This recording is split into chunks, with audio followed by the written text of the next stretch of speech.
Welcome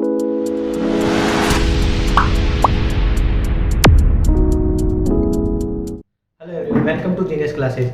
आज का अपना टॉपिक है पृथ्वी और चट्टानें। तो सबसे पहले अपन पढ़ेंगे पृथ्वी के बारे में। तो पृथ्वी का वर्गीकरण 3 प्रकार से किया गया है। पहला है भार के आधार पर। भार के आधार पर पृथ्वी को 3 भागों में बांटा गया है, वायुमंडल, जलमंडल और थलमंडल। तो वायुमंडल 0.03% पाया जाता है भार के आधार। वायुमंडल पूरी संपूर्ण पृथ्वी पर 0.03% पाया जाता है।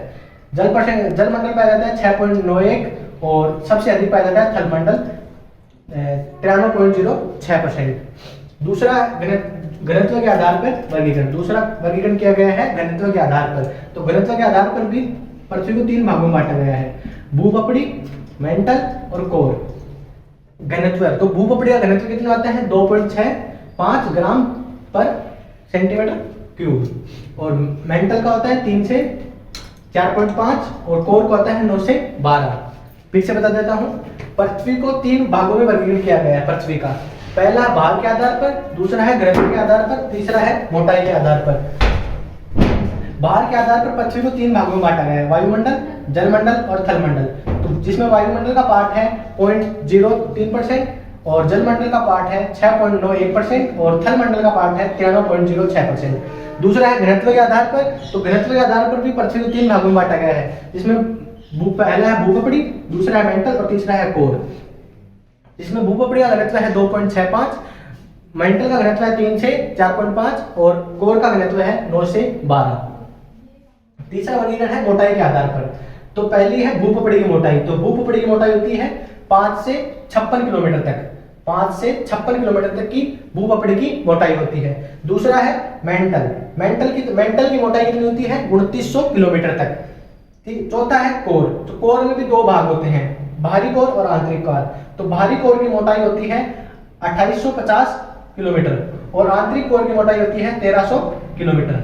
अब हमें भूपपड़ी के कुछ भूपपड़ी का संगठन, मतलब भूपपड़ी में पाए जाने वाली धातु है धातु के बारे में। तो भूपपड़ी का संगठन, तो भूपपड़ी में सर्वाधिक पाई जाती है ऑक्सीजन, धातु होती है जो, जिसकी मात्रा होती है 46.6%। और दूसरी धातु है सिलिकन। सिलिकन कितनी पाई जाती है 27.72। तो भूपपड़ी में 2 धातु पाई जाती है, सर्वाधिक मात्रा में पाई जाती हैं, जिनका परसेंटेज होता है 74.32%। फिर भूपपड़ी में कुछ धातुएं भी पाई जाती हैं जो इस प्रकार है, aluminium 8.13%, Fe 5%, calcium 3.65%, sodium 2.85%, potassium 2.59 और मैग्नीशियम 2.09%। अब अपन आगे पढ़ते हैं। 2 टर्म दिए हुए हैं जिनके बारे में हम अब पढ़ते हैं। पहला है साइल, दूसरा है साइमा। पहला है साइल, पहला टर्म है साइल। तो साइल क्या होता है, बेसिकली भूपपड़ी के ऊपर सेल आपस में मिलकर ऐसी संगठन बनाते हैं जिसे साइल कहते हैं, जिसमें एल्यूमिनियम सिलिकेट का संगठन पाया जाता है। अर्थात इसके बारे में लिखते हैं पहले, भूपपड़ी के ऊपर सेल मिलकर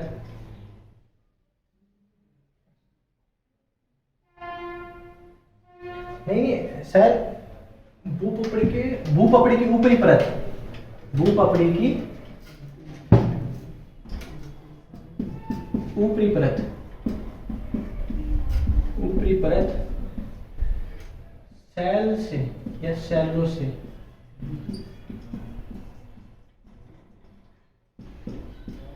मिलकर बनी होती है, जिसमें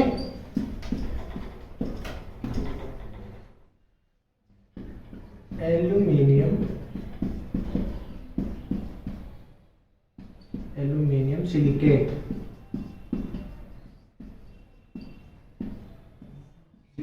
होते हैं, इसे साइल कहते हैं। फिर से पढ़ते हैं साइल। साइल क्या होता है? साइल वो होता है जो भूपपड़ी के जो ऊपर की परत होती है वो ऐसे सेलों से मिलकर बनी होती है जिसमें एल्यूमिनियम सिलिकेट की मात्रा या एल्यूमिनियम सिलिकेट का संगठन अधिक पाया जाता है। एल्यूमिनियम सिलिकेट का संगठन अधिक पाया जाता है उसे कहते हैं साइल। एक ये है। दूसरा है अपना sign. Sign, sigma, sorry sigma, sigma क्या होता है? साइमा। साइमा, तो साइमा क्या होता है? जो साइमा होता है वो साइल की जो साइल होती है, जो साइल की जो साइल होती है जो भूपपड़ी की ऊपरी परत से सेलों की मिलकर बनी होती है। तो जो साइमा होता है वो साइल के नीचे की परत होती है। जो साइमा होता है वो साइल के नीचे की परत होती है और ये मैग्नीशियम सिलिकेट से मिलकर बनी होती है। तो इसके बारे में अपन लिखते हैं साइल के नीचे का संगठन या साइल के नीचे का संगठन जिसमें इसमें क्या बन जाता है? Magnesium silicate.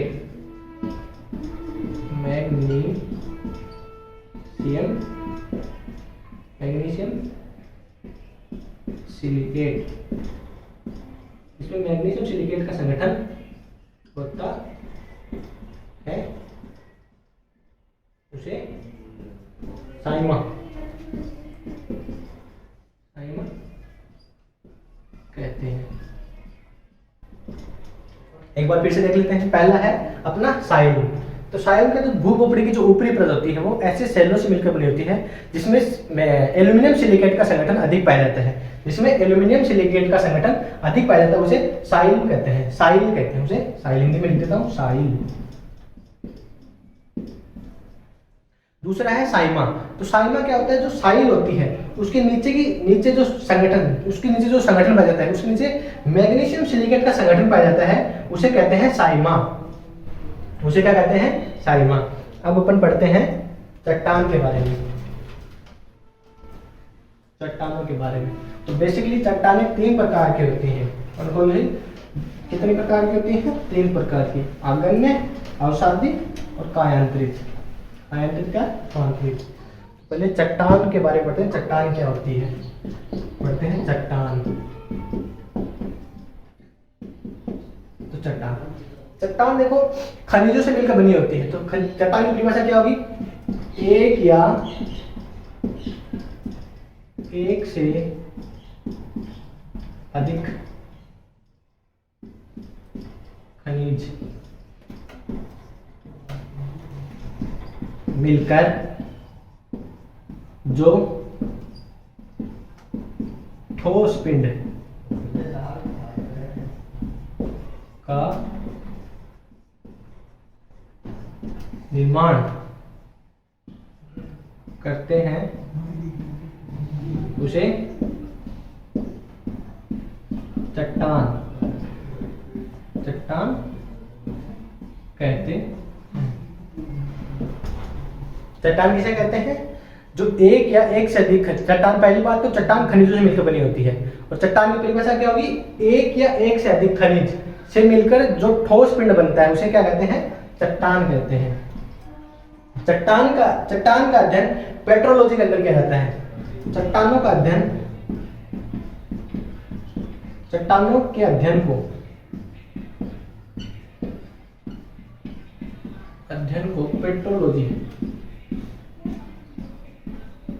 पेट्रोलॉजी कहते हैं। अर्थात चट्टान का अध्ययन जिसमें करते उसे क्या कहते हैं? उसे पेट्रोलॉजी कहते हैं। क्या कहते हैं? पेट्रोलॉजी। अब देखते हैं तीसरा पॉइंट। जो चट्टानों के जो रासायनिक और भौतिक गुण होते हैं वो जो भौतिक गुण होते हैं, भौतिक संगठन होता है वो खनिजों के गुणों पर निर्भर करता है। किस पे करता है? खनिजों के गुणों पर निर्भर करता है। क्यों करता है? क्योंकि चट्टान एक या एक से अधिक खनिजों से मिलकर बनी होती है तो इसलिए खनिजों के गुण पर निर्भर करेगा। क्या करेगा? गुण पर निर्भर करेगा। लिखते हैं चट्टानों का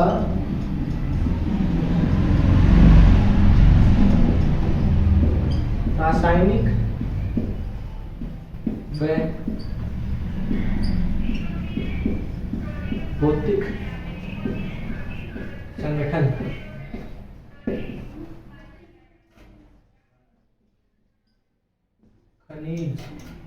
खनिजों के गुण पर निर्भर करता है। किस पर निर्भर करेगा? खनिजों के गुण पर।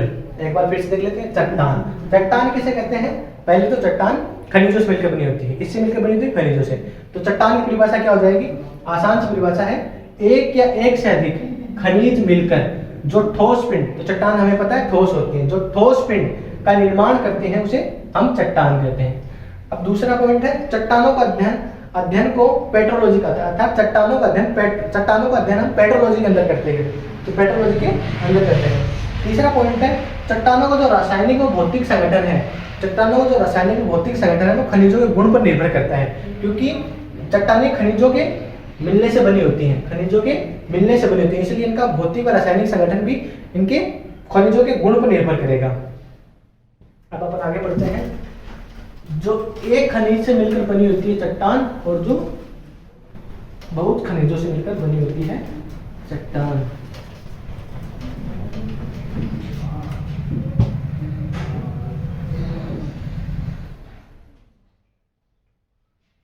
जो चट्टान एक खनिज से मिलकर बनी होती है उसे कहते हैं लाइमस्टोन।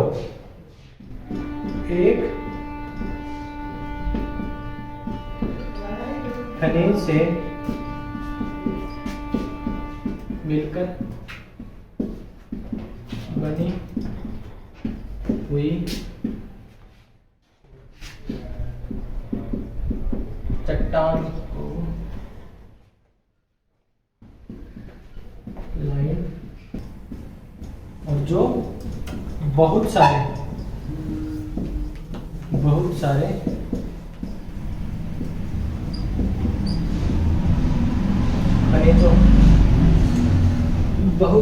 खनिजों से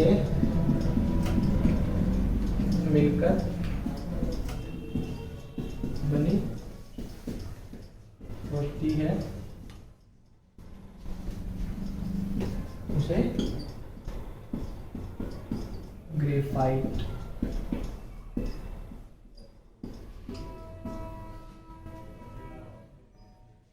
देखते हैं, जो एक खनिज से मिलकर बनी होती है वो चट्टान होती है लाइमस्टोन, जो बहुत सारी खनिज से मिलकर बनी होती है वो चट्टान होती है ग्रेफाइट। जो एक खनिज पदार्थ से मिलकर बनी होती है उसे लाइमस्टोन कहते हैं, लाइमस्टोन होती है उसका उदाहरण, और जो बहुत सारी खनिजों से मिलकर बनी चट्टान होती है उसका उदाहरण है ग्रेफाइट। अब अपन पढ़ते हैं चट्टानों के प्रकार। चट्टान 3 प्रकार की होती है, बेसिकली चट्टान 3 प्रकार की होती है। पहली है आगन्य, दूसरी अवसादी और तीसरी कायांतरित। चट्टानों के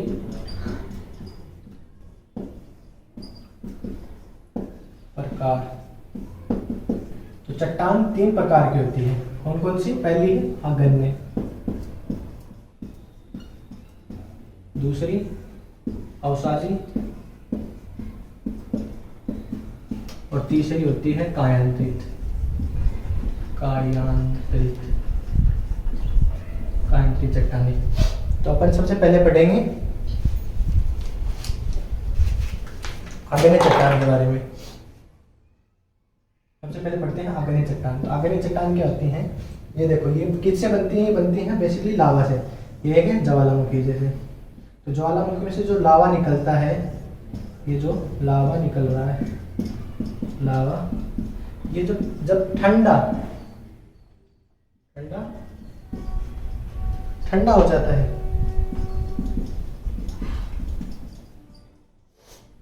तो इन आगन्य चट्टानों का निर्माण करते हैं।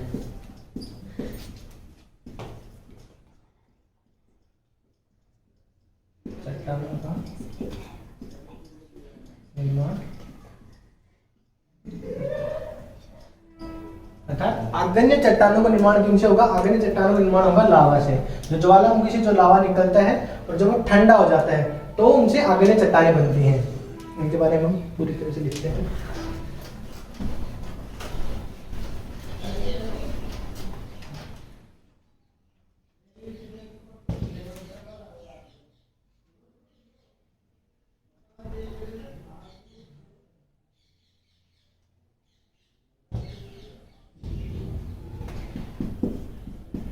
ताप के कारण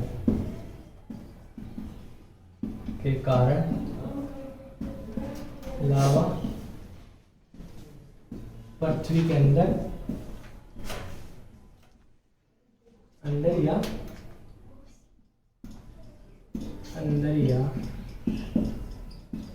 बाहर ठोस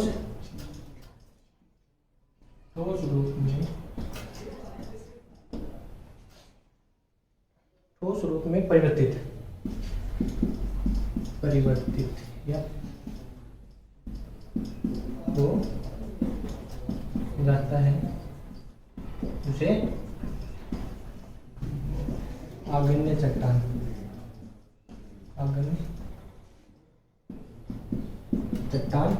कहते हैं। तो आग्नेय चट्टान किसे कहते हैं? जो लावा पृथ्वी के अंदर या बाहर ठोस रूप में परिवर्तित हो जाता है, जो ठंडा होकर ठोस रूप में परिवर्तित हो जाता है, उसे आग्नेय चट्टान कहते हैं। जो आग्नेय चट्टान है ये ही बाकी दो चट्टानों का निर्माण करेगी, अर्थात जो अवसादी चट्टान, जो अवसादी व कायांतरित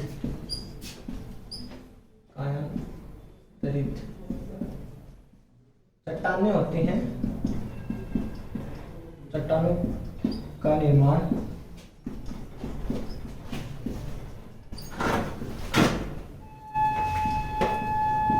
आग्नेय चट्टान से होता है। जो दूसरी व तीसरी चट्टान अपनी अवसादी व कायांतरित, उनका निर्माण भी आग्नेय चट्टानों से होता है, इसलिए इसे इनका निर्माण करेगी, इसलिए इसे कहते हैं, इसलिए इसे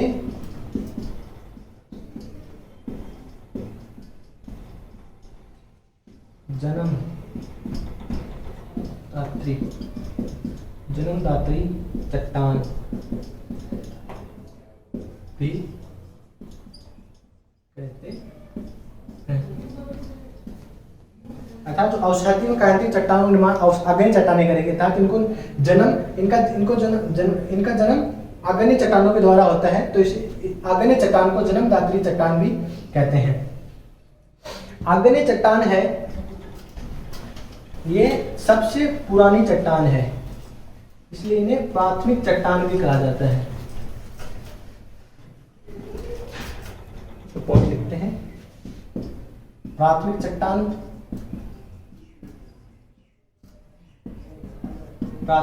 होती है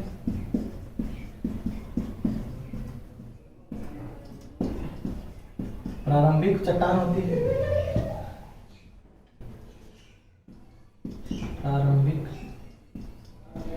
प्रारंभिक चट्टान होती है और प्राथमिक चट्टान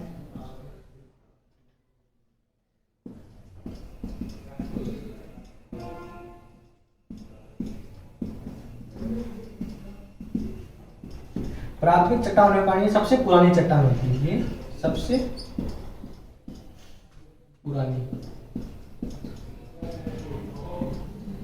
चट्टान होती है। इस चट्टान में जो कण पाए जाते हैं वो गोल नहीं होते, गोल कणों का अभाव होता है, गोल कणों का अभाव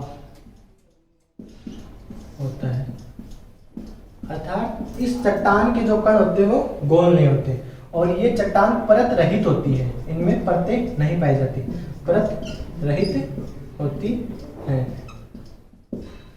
ये चट्टान क्रिस्टलीय होती है, क्रिस्टलीय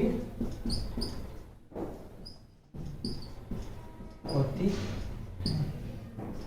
ये चट्टान कठोर में सघन भी होती है, कठोर व सघन होती हैं। ये चट्टानें 95% पृथ्वी पर पाई जाती है। सर्वाधिक चट्टान पाई जाने वाली कौन सी है? आग्नेय चट्टान सर्वाधिक पाई जाती है, जो 95% होती है। अब इनके बारे में फिर से पढ़ते हैं। आग्नेय चट्टान क्या होती है? आग्नेय चट्टान प्रारंभिक चट्टान होती है, प्राथमिक चट्टान होती है, सबसे पुरानी चट्टानें होती हैं। तो सबसे पुरानी होने का इनको प्राथमिक चट्टान और प्रारंभिक चट्टान भी बोलते हैं। ठीक है, इनमें जो कण पाए जाते हैं वो गोल नहीं होते, इसलिए गोल कणों का अभाव पाया जाता है। ये परत रहित होती है, अर्थात इनमें परत नहीं पाई जाती। ये क्रिस्टलीय होती हैं। अगला पॉइंट है कठोर एवं सघन होती हैं। ये कठोर होती हैं एवं सघन होती हैं और ये 95% पाई जाती हैं। अब इनको दो भागों में बांटा गया है। इनका वर्गीकरण दो प्रकार से किया गया है। पहला उत्पत्ति के आधार पर, पहला है उत्पत्ति के आधार पर। उत्पत्ति के आधार पर दो भागों में बांटा है इन्हें। पहला है उत्पत्ति के आधार पर। उत्पत्ति के आधार पर इन्हें दो भागों में बांटा गया है। पहला है आंतरिक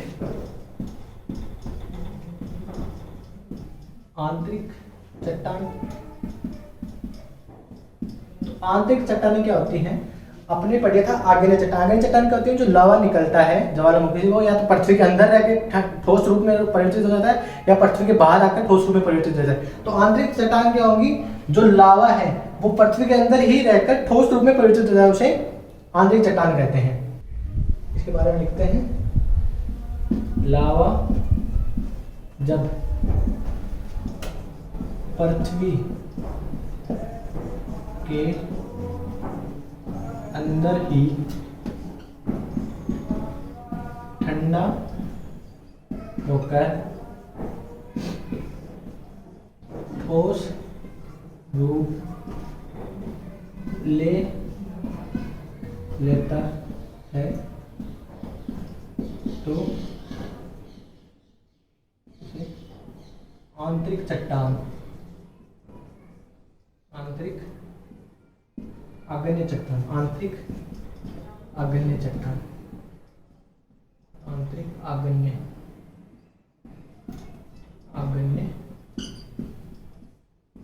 चट्टान कहते हैं। आंतरिक चट्टानें क्या होती हैं? वे चट्टानें जिनमें लावा पृथ्वी के अंदर ही ठंडा होकर ठोस रूप में परिवर्तित हो जाता है, उसे आंतरिक आग्नेय चट्टानें कहते हैं। इसके एग्जाम्पल हैं ग्रेनाइट, ग्रेबो, सिएलाइट, डायो। ये इसके एग्जाम्पल आंतरिक चट्टान के। फिर से पढ़ते हैं आंतरिक चट्टान। जब लावा पृथ्वी के अंदर ही ठंडा होकर ठोस रूप में परिवर्तित हो जाता है, ठोस रूप में परिवर्तित हो जाता है, तो उसे आंतरिक आग्नेय चट्टानें कहते हैं। इसके एग्जाम्पल हैं ग्रेनाइट, ग्रेबो, सिएलाइट और डायोराइट। दूसरी चट्टान है बाह्य चट्टान।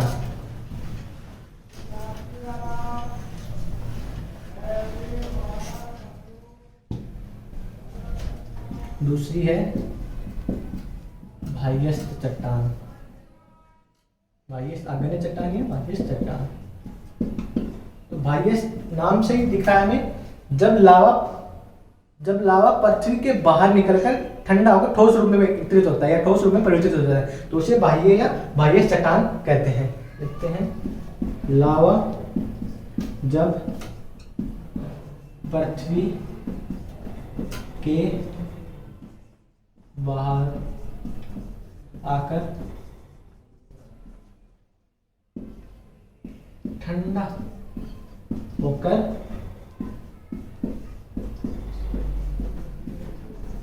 ठोस रूप लेता है, तो उसे बाह्यस्थ या बाह्यस्थ चट्टान कहते हैं। बाह्य चट्टान कैसे कहेंगे?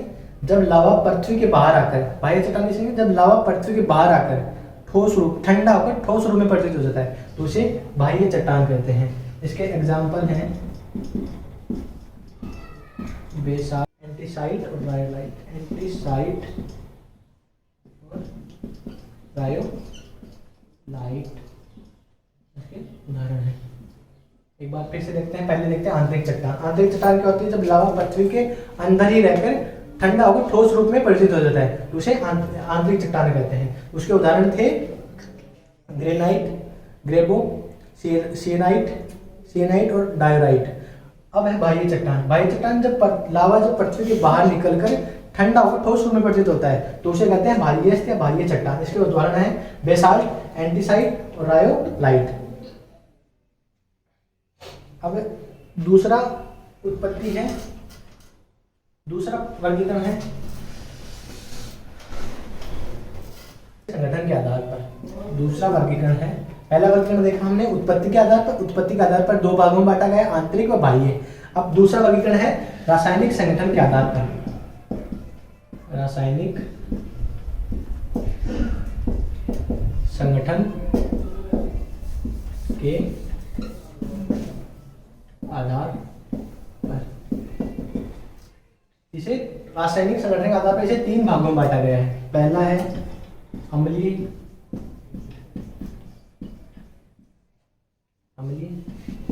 तो अम्लीय चट्टान या अम्लीय चट्टान कैसे कहेंगे? जिसमें सिलिका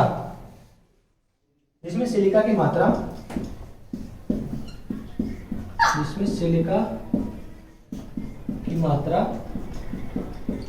65 से 85% तक होगी, 65 से 85% तक होगी, उसे अम्लीय चट्टान कहेंगे। अम्लीय चट्टान कैसे कहेंगे? जिसमें सिलिका की मात्रा 65 से 85% होगी, उसे अम्लीय चट्टान कहेंगे। उसके उदाहरण क्या है? ग्रेनाइट, ग्रेनाइट, ग्रेनाइट और सैंडस्टोन, सैंडस्टोन यानी बालू पत्थर, बालू। अम्लीय चट्टान क्या होंगी? जिसमें सिलिका की मात्रा 65 से 85% पाई जाएगी, वो अम्लीय चट्टान कहलाएंगे। इसके उदाहरण है ग्रेनाइट, रायोलाइट, सैंडस्टोन, सैंडस्टोन यानी बालू पत्थर। दूसरी चट्टान है उदासीन चट्टान। उदासीन, उदासीन में सिलिका की मात्रा, सिलिका की मात्रा कितनी परसेंट पाई जाएगी? 55 से 65%, 55 से 65% तक। जिसमें जिन चट्टानों में सिलिका की मात्रा 55 से 65% तक पाई जाती है वो उदासीन चट्टानें कहलाती हैं। इनके उदाहरण हैं, तो पहली चट्टान कौन सी? अम्लीय चट्टान। अम्लीय चट्टान क्या होगी? जिसमें सिलिका की मात्रा 65 से 85% पाई जाएगी। उदाहरण है ग्रेनाइट, रायोलाइट और सैंडस्टोन। दूसरी चट्टान है उदासीन। उदासीन में सिलिका की मात्रा परसेंट पाई जाएगी 55 से 65%, इससे कम। अब तीसरी चट्टान है क्षारीय। क्षारीय में सिलिका की परसेंटेज कितनी पाई जाएगी? ये और भी कम हो जाए, कितनी होगी? 45 से 55%। इसके एग्जाम्पल क्या है? बेसाल्ट है तो, ग्रेबो है और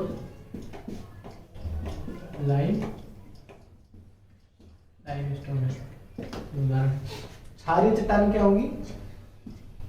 जिनमें सिलिका की मात्रा 45 से 55% तक पाई जाएगी, क्षारीय चट्टान कहलाएंगे। उदाहरण है बेसाल्ट, ग्रेबो और लाइमस्टोन।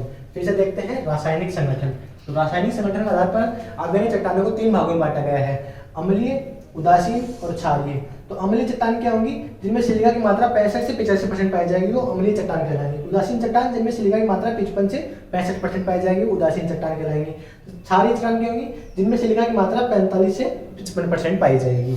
ये हमारी आर्गेनिक चट्टानें हो चुकी हैं। एक बार अब आगे पढ़ेंगे यहाँ पर अवसादी चट्टान, जिनका निर्माण आर्गेनिक चट्टानों से ही होता है।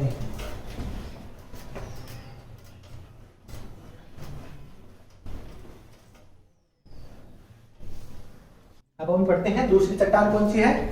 अवसादी चट्टान। अवसादी चट्टान। तो हमने पहले देखा था कि अवसादी चट्टान व कायदे चट्टानों का निर्माण आग्नेय चट्टानों से होता है। तो इसकी परिभाषा क्या होगी, जो आग्नेय चट्टान है उनके अवक्षय या उनके टूटे हुए टुकड़े जब एक स्थान से दूसरे स्थान पर जाकर जम जाते हैं, चट्टान का रूप लेते हैं, ठोस पिंड का रूप ले लेते हैं, तो उसे आग्नेय अवसादी चट्टान कहते हैं। जब आग्नेय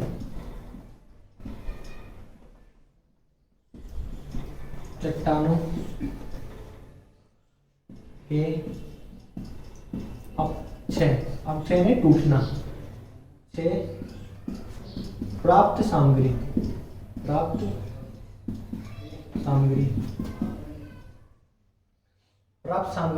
जब एक स्थान से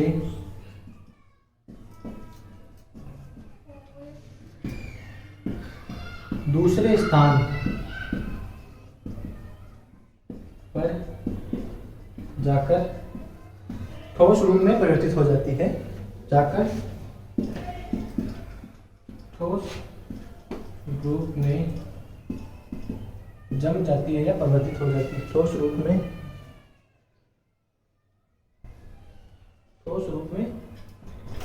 परिवर्तित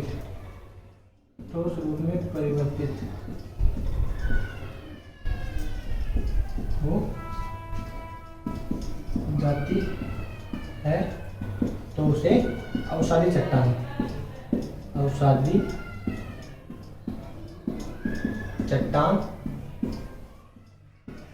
कहते हैं। तो अवसादी चट्टानों का निर्माण किनसे होता है, आग्नेय चट्टानों से। तो जो आग्नेय चट्टान है उनके टूटने या अवक्षय से जो प्राप्त सामग्री है वो एक स्थान से दूसरे स्थान पर जाकर जब जम जाती है या ठोस रूप में परिवर्तित हो जाती है, तो उसे ही अवसादी चट्टानें बोलते हैं। अब अवसादी चट्टानों में पेड़ पौधे व जीव जंतुओं का अवशेष पाए जाते हैं। इसमें पेड़ पौधे व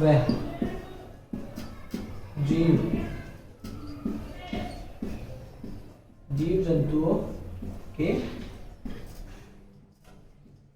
अवशेष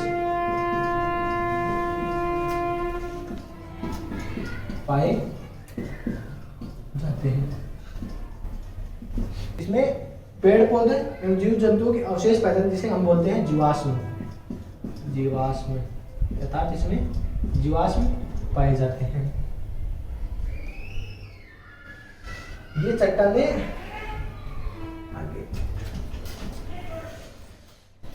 चट्टानें छिद्रित होती हैं, छिद्र इन चट्टानों में छिद्र बने होते हैं। या देखिए ये चट्टानें छिद्रदार होती हैं। ये इन चट्टानों में परतें पाई जाती हैं, परत युक्त होती हैं,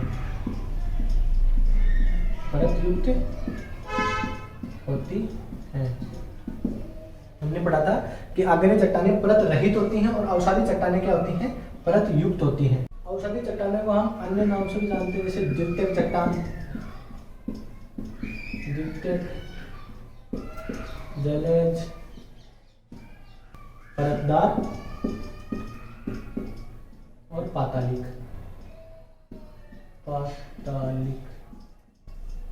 इन अन्य नामों से इसे जाना जाता है। अवसादी चट्टान को द्वितीयक चट्टान, जलज चट्टान या परतदार या पातालिक चट्टान भी कहते हैं।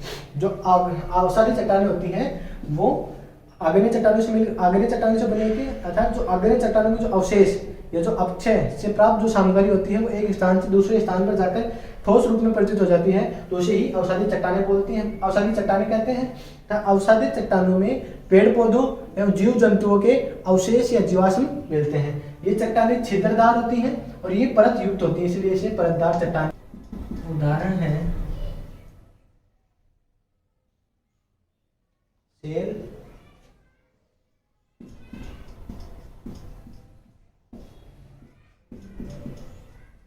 लाइमस्टोन, सैंडस्टोन,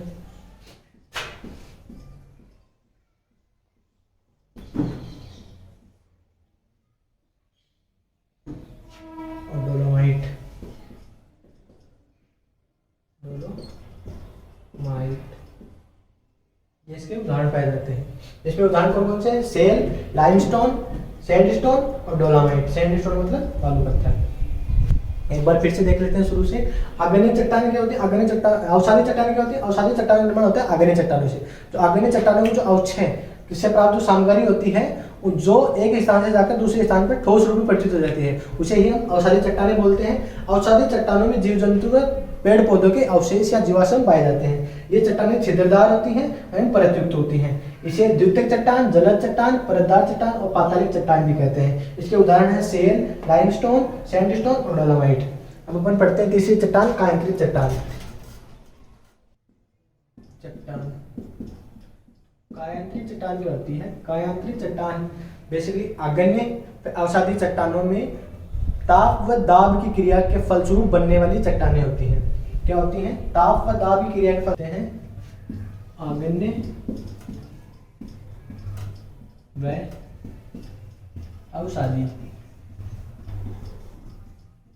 आग्नेय अवसादी चट्टानों में अत्यधिक ताप व दाब के